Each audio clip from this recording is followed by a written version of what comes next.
I hopped out of my splendid tender engine as I just finished delivering some strawberries from Brendam Docks. Just smelling the fresh ripe strawberries made me feel so calm and satisfied. As I hopped out of my train, I saw a border collie running towards me, barking happily. "Hey there, girl," I chuckled as I leaned down to pat her forehead.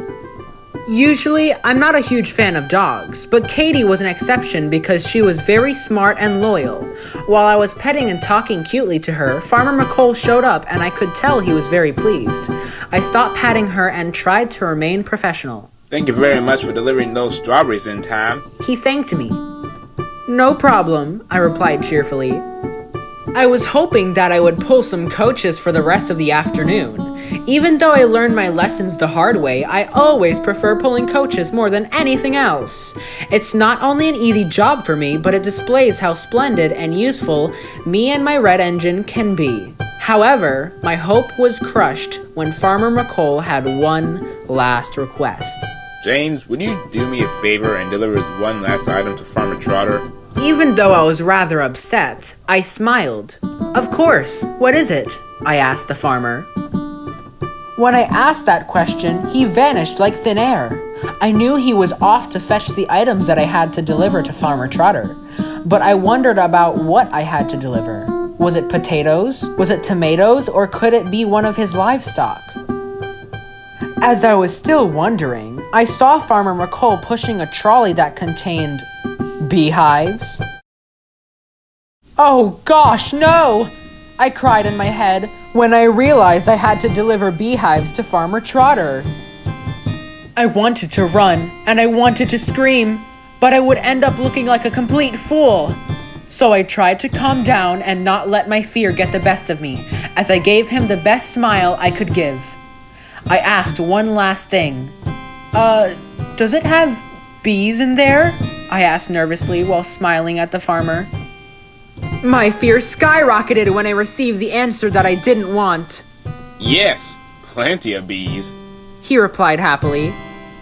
I knew there was no turning back as I had said I was willing to help him. I felt the sweat on my forehead as my heart was pounding so fast that it felt like it could come out of my chest. I now regret my actions.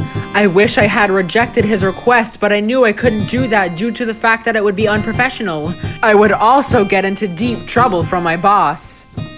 All I wanted to do was pretend to be sick, but I knew me acting ill was very poor and that anyone would have spotted it right away. As I looked at the farmer's expression of happiness, I then sighed in defeat while keeping my fake smile upon my lips, even though it ached a lot. Of course I can, I chuckled weakly.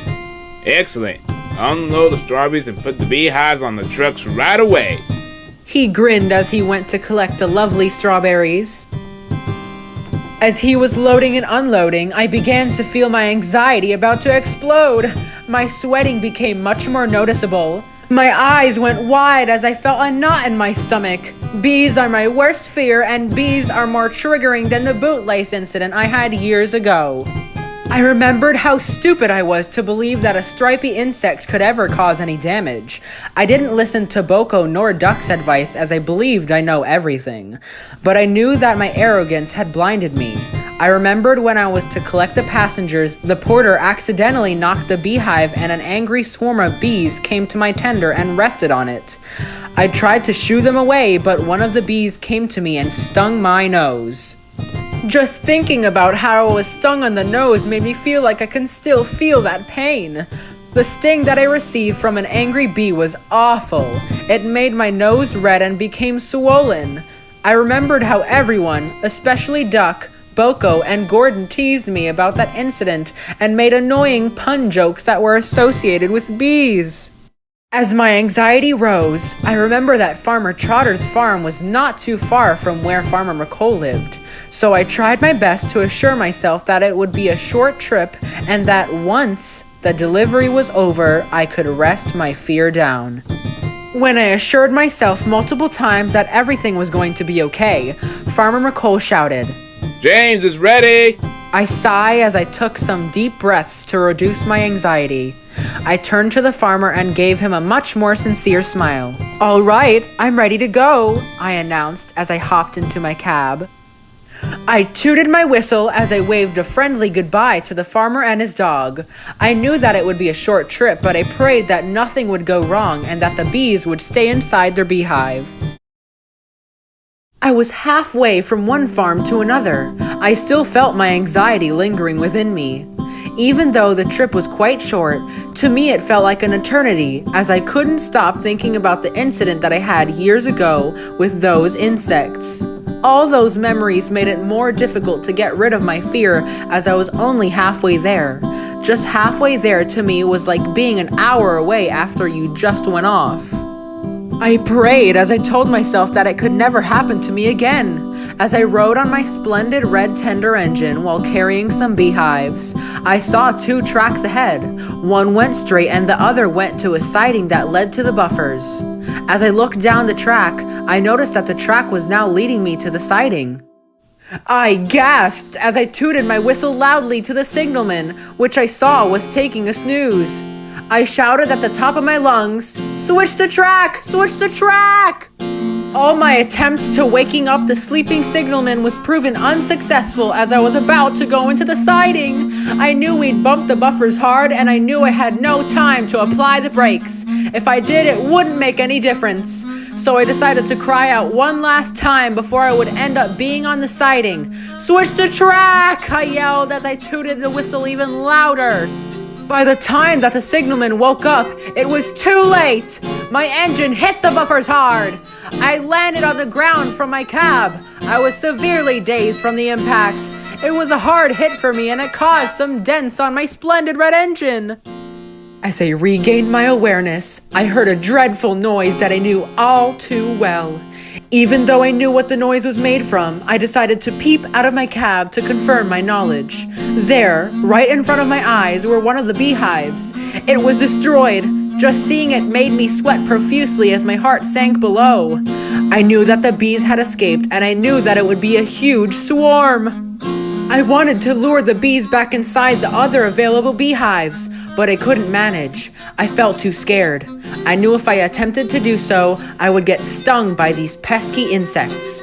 So I decided to hide inside the cab, telling myself that everything was going to be okay. I curled myself into a ball shape as I leaned against the cab wall. I felt like I couldn't breathe, as if I was suffocating. All I wanted were these bees to buzz off. Just then, I heard the swarm of bees getting closer and closer as every second went by. I knew that these bees were angry and probably assumed that I bumped into the buffers on purpose to make them mad. I looked up from looking at my knees and tried to find the bees. I looked to the left, nothing. I looked to the right, and then I saw what looked like at least 1,000 of these angry insects coming inside my cab. All I wanted to do was do the same thing that happened to me the first time I interacted with bees. I just wanted to shout, "Buzz off! Buzz off!" But I knew it wouldn't change a thing. Then, an idea popped into my head. I remembered that I brought some honey to make myself a honey sandwich. I thought to myself, maybe if I lure these annoying insects with this jar of honey, then everything would be solved. Without wasting a moment, I grabbed my lunchbox and took out the honey that was inside a medium-sized jar with a bee imprinted on the label. I opened the lid and hopped out of my cab. I yelled, "Over here, you annoying insects!" To my luck, all the bees seemed to focus on the honey as I grinned in satisfaction. Perhaps my idea was a good one. I walked slowly backwards with lovely honey inside the jar as the bees followed me.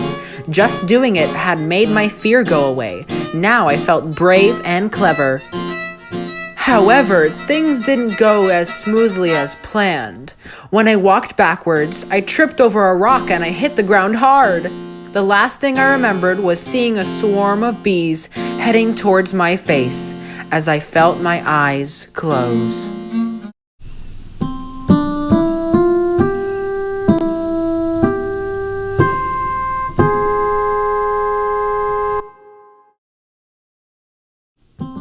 Next thing I knew, I opened my eyes to see nothing but a white light. Just opening my eyes felt painful. My left eye was severely swollen compared to the right. As I slowly got up, I saw an ice pack fall from my face. Just feeling the coldness made me shiver. I looked down and saw that I was lying on a couch.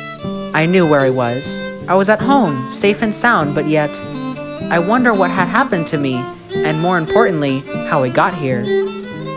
Before I could think of any more questions, I saw my red cup with the number 5 imprinted that was filled with cold water. I did feel rather thirsty.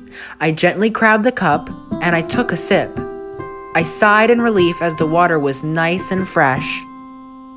Just before I placed the cup on the table, I saw my reflection inside the cup. I gasped in horror as I saw what happened to my face. My left eye was swollen and had red dots all over it. Another thing that made me even more horrified was that my nose was red. Again! I looked horrible like this. I wonder how and Sodor it could have happened to me. Then it clicked. I remembered that I tripped over and the bees came after me. I now knew that the bees had gotten me, and they did a good job at inflicting pain on my face. Despite knowing what had caused my face to be like that, I still wondered how I got here. Just then, I heard footsteps coming toward me. It was coming from my right. I looked and saw who was there. There stood a man that was a bit shorter than me, with rich, dark blue hair. He had lovely sky blue eyes that matched his uniform with the number 1 imprinted on his outfit. Oh, James, thank goodness you're awake! He cried as he walked towards me. I smiled weakly as I winced in agony. Hey, Thomas. My boyfriend then sat next to me on the couch as he grabbed the ice pack that had fallen from my face. As he placed the icy cold bag on my left eye, I groaned. Sorry. Thomas apologized to me as he gave a sad smile. Just having a caring boyfriend that I've dated for the past 3 months made me feel like a lucky man. I was overjoyed that Thomas came into my life, and I was happy that he was here now, helping me recover. As he placed the ice pack next to his lap, he looked at my ruby red eyes with concern and asked, Are you okay? Deep inside, I was not okay. That signalman didn't change the track in time and caused me to be attacked by bees, let alone I allowed myself to take Farmer McColl's request. But I didn't want to make him worried at all, so I gave him a soft smile. I'm fine because you are here, I replied with a mix of a lie and a truth. Thomas then gave me a small smile. I'm just glad you only had a concussion and some bee stings that didn't cause any allergic reaction. He whispered as he gently placed his hand on my left cheek. Just feeling his hand made me blush. It felt comforting. I allowed myself to close my eyes. Having Thomas here had made me feel better in many ways. The signalman was fired for failing to do his job properly, and the Bat Controller said you can have a day off tomorrow. He added. I now felt satisfied as justice has been served. It served him right to lose his job for taking a snooze while he was supposed to look out for any oncoming steamies or diesels. I was glad that I didn't get into any trouble, cause it wasn't my fault at all. Also, the bees are now at Farmer Trotto, and I did that for you, said Thomas kindly. Now, all of my questions had been answered. Thomas was the one who brought me here, and he managed to get those nasty insects under control to be delivered. I felt very grateful for his actions. Thank you, I whispered. You're welcome, he replied. Just then, he leaned in and kissed my nose gently. I blushed madly as I looked at him with wide eyes. Thomas looked at me and smiled. After a moment of thinking of how to react, I smiled back. Everything was fine. No puns, no nasty comments. Just me and my boyfriend. After a few minutes of silence, Thomas broke it. You know what? He spoke softly. Buzz, buzz, buzz! I didn't expect him to say that. If anyone else had said that, I would have gotten very angry. But I knew that Thomas didn't mean any harm. He was just trying to comfort me. I could see that he wasn't doing it to tease me in a mean-spirited way, but instead he tried to at least make me laugh. Shut up. I replied as I gave a fake frown while trying not to laugh, with no success. We both laughed at ourselves from that, even though I groaned in pain once every 30 seconds. Just having Thomas here with no bees around made me feel better. I just couldn't believe what had happened to me.